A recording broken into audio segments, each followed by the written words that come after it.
Welcome back, folks, to Talk from the Terrace on Celtic Fanzine TV, and please hit that subscribe button so you'll never miss an episode, and you'll see people like the lovely Joe Miller from Not The View, Celtic Fanzine, who's my guest today for a wee chat about St Johnstone game and look ahead to the Hibs game. And don't forget, folks, we're also available on the Celtic Soul Podcast Platform if you prefer your podcast in audio and don't want to look at our ugly faces. Outrageous. Outrageous, yeah. You can still catch us live, folks, at Celtic AM in our new venue, pre-match on match days in Glasgow, in Murphy's. And we'll be back on Saturday to take, as we take on Livingston. So please pop in, join the conversation, and we'll have some guests, some ex-players, and hopefully a good little get-together before we head to Celtic Park. So we kick off at 12, doors are 11, and we're normally finished up by about 1:45. Definitely final whistle by 2 to give you an hour to get you up to the ground. But before then, we have to go to Edinburgh, an away day. Hibs, I'm looking forward to it, Joe. You're very welcome back to the show, of course. And are you confident of us continuing a victory run as we go to Edinburgh? Because Hibs have dropped form in the last 2 games. Yeah, they have, but even if they were still on form, I think it's more about us and how we're going to play. We're definitely looking 100 times better now. You mentioned that we've got Livingston this Saturday, but going back to that first kind of away game at Livingston, it was... we could still be playing just now and it wouldn't have changed the way. We were absolutely shocking. And then you see this kind of turnaround and players moving for each other, buying into what Ange is wanting them to do. The work rate for me when somebody's on the ball and the people off the ball, the work rate is just night and day now. Moving into space, making themselves available, looking for it, and not just standing and letting it all go by them. So I think it'll be a difficult game still through there with Hibs. It always is.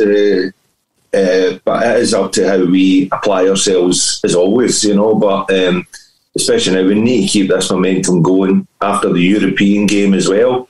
Again, not great opposition, they didn't really threaten as much, but again that was down to us as well. So yeah, it's looking good. I didn't think it would come this quick, to be honest.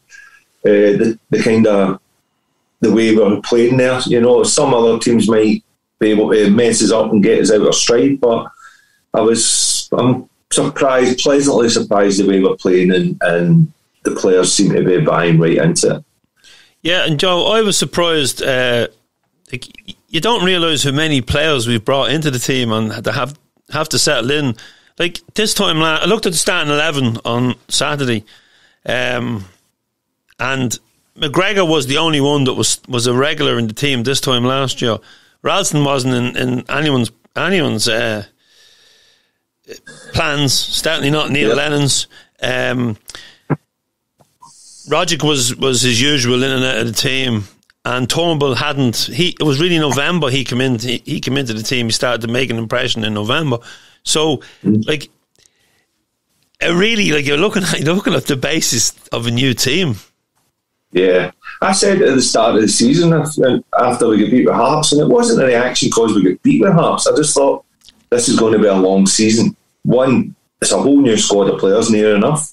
2, get the players fit and into the system he wants to play. And a couple of people go, what do you mean by that? We keep saying it, and see, just because we're doing okay with the last few games there, it's still a massive job and it's still ongoing. As I said, opposition can disrupt the way Ange wants us to play, but it's up to the players. The perfect example for it for me was the first goal in Europe during the week there. We actually had the ball down at our penalty box, just at the corner of our penalty box. We played 4 passes. The movement was great.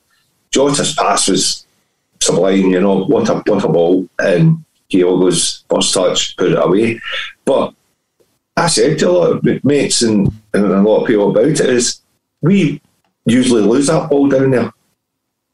That doesn't work up to a goal, so that's a massive difference. And maybe if we're playing against opposition, I'll maybe have a look at it if I get any any tactics about them. They'll maybe pressure us more in defence, but happy with it because it's working and it's looking good, and it's great football. When it's working, it's great football. And indeed, it was Giotto who was involved in that from the very first touch. He was down in that corner. Yeah, and he's been so impressive. And then the big lad Georgios, he comes off the bench and he wins a header towards our goal when we probably no one would have challenged for that ball. That kind of way. Like he's really impressed me in the little bit I've seen. Yeah, definitely. And even simple things like the defence, getting these guys on a regular basis to play with each other as well. Yeah, some people just got overboard having a go at some of our players. I don't get it, because you speak to any player, any ex-footballer, you speak to them as well. You don't just walk into a team and know exactly how your partnership's going to work with your centre half, your two full-backs, your midfield. You need to know what their strengths and weaknesses are. It takes a wee bit of time to build up, to go, I'm not going to step forward when he's got the ball, I'm going to hang back a bit. Or if he's pushed out too far to the right, I'm moving over. And these things just take time, and then the players don't think about it so much. It just then becomes a natural progression of how you play. And the chopping and changing from last season, and even the start of this season, because of necessity, we've had to changing players and players that are injured. You don't get that continuity then. It's kind of lost. You can be a poor team and not have players of the best ability, but if they play with each other regularly, know their strengths and weaknesses, you get results. St Johnstone against us tried to stop us playing, didn't really push much anything in their own favour, but that's a team that won 2 cups last season, because that's probably the thing, is a cup run. It seems like that it can do it, and they know their strengths and weaknesses. So it's, again, I'm happy for the defence as well, and the players that get stick. Yeah, I can give stick to players as well, but I just think some of it was uncalled for.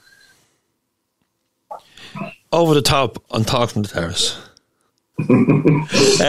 Joe, I've been I'd listened to Scott McCurry's excellent podcast on the Homeboys channel. He does a Room 101, and he brings in either an away fan or a journalist from that team, but generally it's a fan. And he had this in Johnstone lad on, I forget his name, and he was really good, talking about the 2 cup runs, and I'm thinking, maybe they can come, with that kind of cup mentality and scrape a result against us, But then I interviewed Scott then on Celtic AM, and he said no. He says we should pump them, and everyone was of that opinion. Rudy Vata was with us. He was of the opinion that we'd score plenty of goals. But something that the St Johnstone lad said was, he said, "Oh no, it'll be damage limitations when we go to Celtic Park because we're not playing well." And for someone that's won 2 cups, you expect a bit more positivity. But he was exactly right, because if I was a St Johnstone fan, I'd feel hard done by going home. I don't think they'd have shot and goal for the whole game. They just parked the bus, defended really well, but I don't think Joe Hart's ever going to have an easier game between the sticks for Celtic. Yeah, but I think you'll see a difference in Johnstone when we play them in the semi-final of the Cup. Their whole mentality, I think, will change. I think they'll change tactics as well. There's no point in coming to a Cup game and try to play for a draw, because it gets you nothing. They really need to try and score.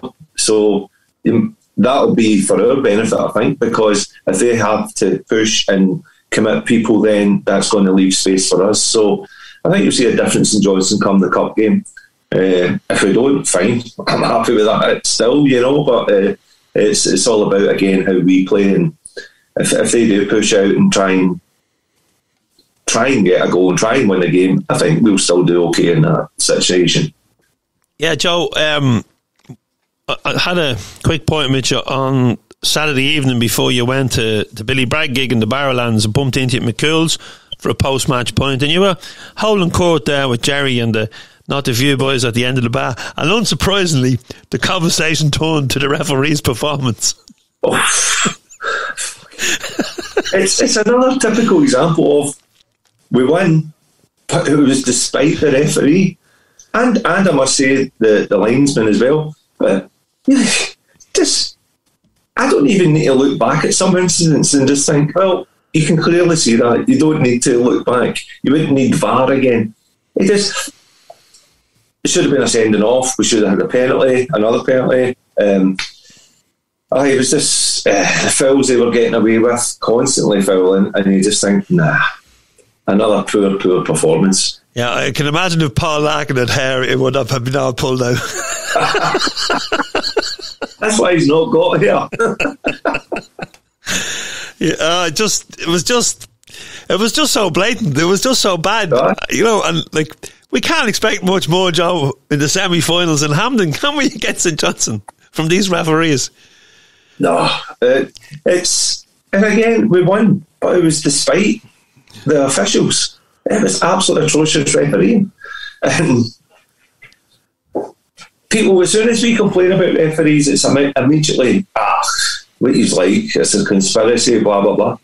It's not a conspiracy when you can clearly see decisions given than the way it's done on Saturday there. It's just not a conspiracy thing. We just know what it is.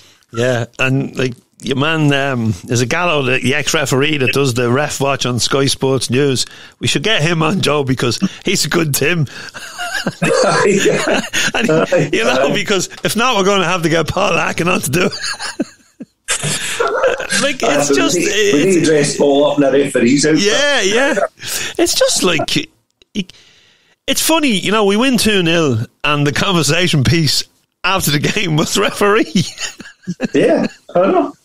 But it has to be, you can't just accept because you won and you beat the opposition and you beat a bad referee that makes it okay. They have to be called. In a long line of referees who are shy. Or biased, or both. Yeah, well, there's shite referees and there's this ones, don't want to give us certain decisions. Simple as that.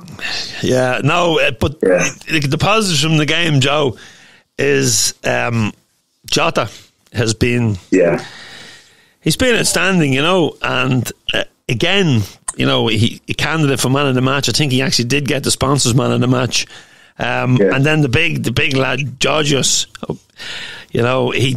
I think that's his first name anyway. I can't pronounce the second one. He looked full of energy. Obviously, his fitness levels aren't up yet, but he looks like a big bulky player. Someone we need. We need a bit of muscle in that box. We've been kind of light for too long in the box. And then, what's his name? Juranovic. I hope I pronounced that right because I'm terrible with these foreign players' names. He's back in the team now, and he looks a half decent player. Slots the penalty home as well, so that'll do his confidence good. And I think, Joe, over the last couple of games, we've noticed the bench is getting stronger, and the players coming off the bench are having more of an impact in the game. Yeah, definitely. It's given us a different option up front. Where actually, I watched how when the substitutions came on, how players moved about in different positions. So that's refreshing to see that, because it's sometimes if it doesn't come off for you and you don't score the goals and you keep playing the same way, it doesn't work. So it's good to have an option to move people about. Players look fairly comfortable in it as well. I didn't see anybody kind of huffing and puffing or just disappearing out of the game because of it, which is good. And he's up front. He's given us the option of a bigger man, bully our defence a bit, hopefully. But one of the most pleasing things is which should have been a red card for the St Johnstone player, was the Celtic players came about and stood up for their player. Now, that has been missing for so long. Sometimes you feel you should be running on the park to defend the players, because it's like the player that was getting fouled because nobody else seemed to. And I'm not saying they should go in and start a brawl, but going in and standing up for your fellow player when he's been the victim of, which should have been a red card, assault, which was very pleasing as well. It's a good thing, and that's a bit of team spirit, which again, we could hark back to last season as well, was just missing so much. No, Oh, I've just got a picture in my mind, Joe, of you running onto the pitch. Would it be the first time? Amsterdam. I will say nothing about that. You didn't make it the whole way down.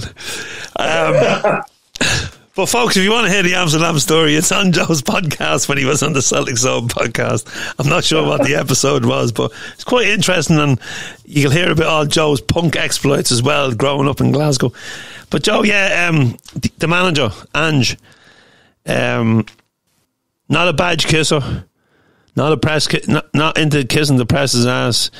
I think when we're poor, he's quite honest. Mm-hmm. I think he doesn't shy away from doing the press, but he has he hasn't looked for excuses. But I think we know that with injuries that it's starting to look a bit better now, isn't it? It's just looking, it's looking like the squad are gelling. Yeah, I was quite concerned after the Livingston game because it was just so poor. We were just so poor. Didn't see much happening tactics-wise, and I thought, Ange, you've got it wrong here. You need to change it. When they brought on the subs and all that, it just seemed like more of the same. Wasn't going to crucify him for it. It is one of these seasons when you kind of go, we want to win the league, we want to win everything as always, but we kind of know in the back of our minds this isn't going to happen overnight, even though you want it to. So it's pleasing that the last few games things have changed. Obviously, it is with players coming back. I think we're only like 2 players out now, Big Julian and James Forrest. So injury-wise, so that's a great sign that most of the squad are going to be available. But Ange as well, it's like I managed to we got a lift. One of the boys gave us a lift back into McCool's after the European game there. And his first 2 questions from the media were pure negative questions, slagging off Kyogo and what was the other one? That wasn't such a great performance. And he handled it well, and I don't think he'll suffer the press try to railroad him and saying things that he doesn't want to say and all that, and keep to their agenda. So it was great to hear him just bat it away and swat the guy away as if I'm not having that. Not having that, mate, as he says all the time, So, very good. I like the man. He seems. You just and you see certain things out with the football. People sharing wee stories, wee snippets, and all. I seen a wee bit. He was down at the stand, seeing a guy who was not well. I think Celtic TV were waiting for him to come up for an interview, and he'll be up shortly. And he probably knew he had to go and do the interview, but he just kind of continued doing what he was doing with his fan. I think he was not well, so just wee things like that are great. And he's not making a big show about it either. He's just doing it, So I think that's he seems like he's one of us. To me, he seems like one of us. He likes football. He likes playing it a certain way, and that's kind of the way we want it as well. Yeah, and with the fancy dress season kicking off now for Halloween and Christmas, I'd say there's an awful lot of children going to be getting their dad's jumper on and a bit of stubble drawn in the face and going as Ange into the fancy dress. And I'm not being cruel with this, but you need to put a wee pillow there. He's got a wee bit of temper, like all of us. There's nothing wrong with that. I wouldn't need it. I've got it already. I'd actually need to lose a pillow to look like Ange. But Joe, I see you got your St. Pauli shirt on, your second team, or your girlfriend if Celtic is your wife. How's St. Pauli doing these days? Oh, do you not know? Top of the league, mate. Top of the league, Joe. We've been top of the league for about 3-4 weeks now. Oh, magic. We played Hansa Rostock on Sunday there. A team we absolutely despise. A lot of fascists, and they're just up the kind of road from us, and absolutely scumbags, and we absolutely thrashed them. So that kept us top of the league, 4-0 victory. So we're absolutely walking it just now, which is very surprising because New manager from last season came up through the ranks. It's a young team, brought a few players in now, and we kind of thought with the strength of the Schalke are in there now, HSV obviously, there's lots of big names in that second Bundesliga. So we kind of thought, this is going to be a difficult season, but as I said, boys are playing some great football, banging in goals that we now. Clean sheets as well. Now, we were always a guarantee. I said to my mates, it's always better than that. Joe, what about the game? And I would go, both teams to score, that's a cert. It would always be a kind of cert with St. Pauli. But it ain't this season. This is where it's been night and day, and some of the football's been great. As I said, top of the league now for 4 weeks or so, maybe more. That's just unbelievable for us. Absolutely unbelievable. Don't know if we'll be able to sustain it and keep players playing to form, or players get injury and all the rest of it. So we'll see how that goes. And Wednesday, which I'll be missing again because I'm going through to Edinburgh for Celtic, is the cup. We've got a cup game. So again, it's at the start of the season, I was saying to a lot of guys, I would like a cup run. It'd be great to get a proper cup run, maybe get to the quarters or semis, and God, how good it would be to get a final, you know. We've never done anything like that, but it's quite possible now because of the way we're playing. Brilliant, Joe. I'll have to jump in the bandwagon sometime, which I can get over to a game in Hamburg. Yeah, it's quite an experience. Yeah, and sample a few of those lovely German beers. Oh, yeah, definitely. What's the one they all drink? What's the one? Astra. Yeah, Astra's the one. Yeah, I've actually had a few bottles of that. They sell it in Traders, I think. That's right, yeah. I've had a few of that. So, Joe, the other day I was rushing off to catch a flight. You were heading into the Barrowlands for Billy Bragg. How was the gig? Yeah, so, as I said, absolutely brilliant. Great man, great songs. Just a lovely guy as well. And he got the balance in between the songs and the chat as well. Absolutely rammed in the bars, and the guy's just a pleasure. I love him, you know, and it was just great. It's just great again to go back to live music and people there, and especially a place like the Bars. So that's quite good. So I'm off to a gig tonight as well in SWG3. I'm going to see a band called Sports Team. So yeah, I went to a big gig at the Bars, to a smaller gig, and it's just great to get back to that again. It's you feel life has gone back to a bit of normality, you know. So, but you still need to keep safe. Yeah, of course, Joe, and it's great. I know how much the football and the gigs mean to you, as it does to myself. We're not quite back at gigs over here yet, so I'll probably have to make me return to a gig in Glasgow, because we had hope for all the restrictions to be lifted on the 22nd. Nightclubs are back open, but there's just some grey areas around gigs. You can dance in a nightclub, but you can't dance at a gig. So, you know, strange one. But look, as you said, we all have to keep safe and keep an eye on things, because it's still out there. But yeah, it is great to be back. It's great to be back going to away games, Joe. I'm looking forward to tomorrow. I'm on an early flight in the morning, so plenty of time to kill, and sure, I might grab a beer or two. I might get a pint with you before the game as well, Joe. But yeah, hopefully we'll get you on again, Joe, and we'll be talking a bit more success for Celtic. It's great to have you back. It's been a couple of months, I think, since you were on the show. So thanks very much, Joe. No, thank you very much. It's a pleasure as always, Andrew. Yeah, and it's still your round. Well, you popped in the other night. What did you do? You were playing like I've got empty pockets as usual. Hold on a minute, Joe. Just for the record, did you buy me a pint? Did you buy me a pint on Saturday night? I was buying the round at the time. No, I think I bought a pint, Joe. You came in and went, I said, add Tim one on as well, please. Folks, if you're watching in, you know it's Joe's round, and Joe knows it's his round, so he's getting it in Edinburgh. Come on, Celtic, let's do this tomorrow night. And Joe, as I said, thank you so much. No problem, Andrew. Cheers, mate. Hail, hail, brother.